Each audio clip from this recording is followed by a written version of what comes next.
Pemirsa, jumlah pasien positif corona di Indonesia masih terus bertambah menjadi total 24.538 orang. 6.240 orang dinyatakan sembuh, sementara 1.496 orang meninggal dunia.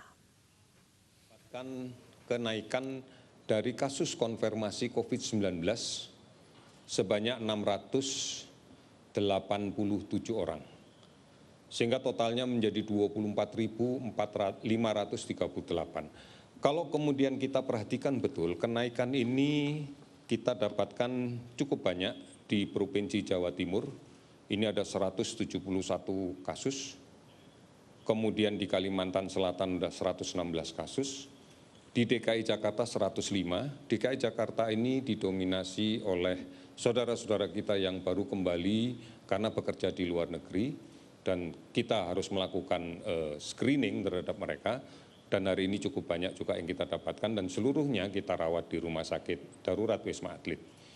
Kemudian Sulawesi Selatan juga meningkat 46, kemudian di Sumatera Utara ada 30 kasus. Sementara kalau kita perhatikan provinsi yang tidak ada kenaikan sama sekali, tidak ada penambahan kasus sama sekali, atau tidak ada kasus sama sekali yang kita dapatkan adalah Bangka Belitung, DIY, Yogyakarta, Jambi, Kalimantan Utara, Lampung, Riau, Sulawesi Barat, Nusa Tenggara Timur, tidak ada kasus sama sekali.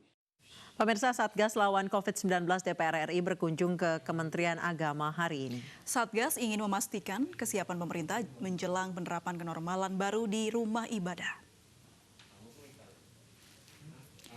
Kedatangan Satgas lawan COVID-19 DPR RI yang dipimpin Wakil Ketua DPR, Sufmi Dasko Ahmad, diterima langsung oleh Menteri Agama Fahrul Razi. Kedatangan Satgas untuk berdiskusi terkait protokol kesehatan di rumah ibadah dan pesantren ketika kenormalan baru berjalan. Sementara menurut Fahrul Razi, Kementerian Agama telah menyusun keputusan soal protokol kesehatan di rumah ibadah yang tidak berbelit, namun dengan aturan yang detail dan ketat.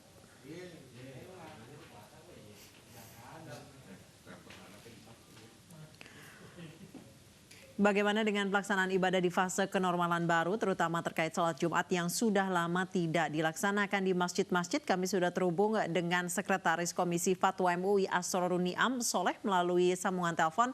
Selamat sore Pak Asrorun.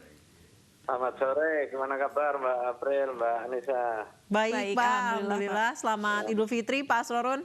Sama-sama. Mohon maaf lahir dan batin, Pak. Ya. Baik, Pak Asrorun, ada skema 3 shift untuk pelaksanaan sholat Jumat yang tengah dibahas oleh MUI. Seperti apa sih Pak mekanisme di pembahasan awal ini Pak?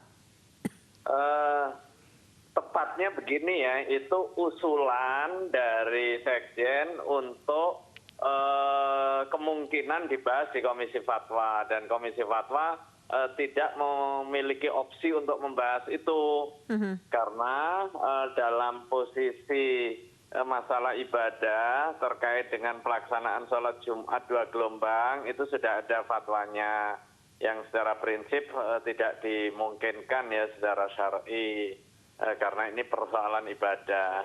Akan tetapi ada hal yang lebih penting dari itu, yaitu ketika suatu kawasan itu memang tidak ada penularan seperti yang tadi disampaikan oleh juru bicara. Syarat utamanya apa sih Pak agar sebuah wilayah bisa melaksanakan sholat Jumat? Ya, makanya ada dua kondisi tadi seperti yang disampaikan oleh juru bicara Pak Ahmad Yuryanto, daerah-daerah yang sudah mengalami tren kemenurunan.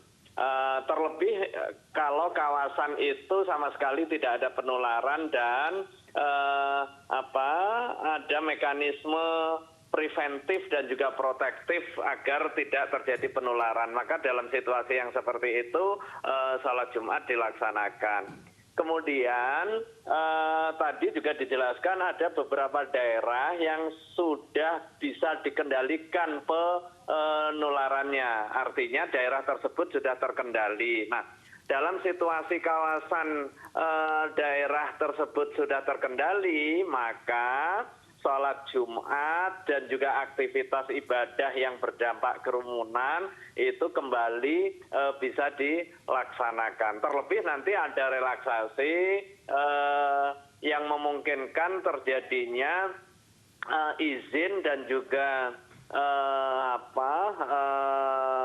aktivitas sosial ya yang berdampak pada kerumunan di bidang-bidang yang lain seperti bidang sosial, bidang ekonomi, bidang pendidikan, begitu, maka secara simultan juga pelaksanaan ibadah di tempat yang memungkinkan terjadinya kerumunan ya bisa dilaksanakan, tetapi tetap menjaga protokol kesehatan. Baik, terima kasih Pak Asrorun Niam sudah bergabung bersama kami di iNews Sore.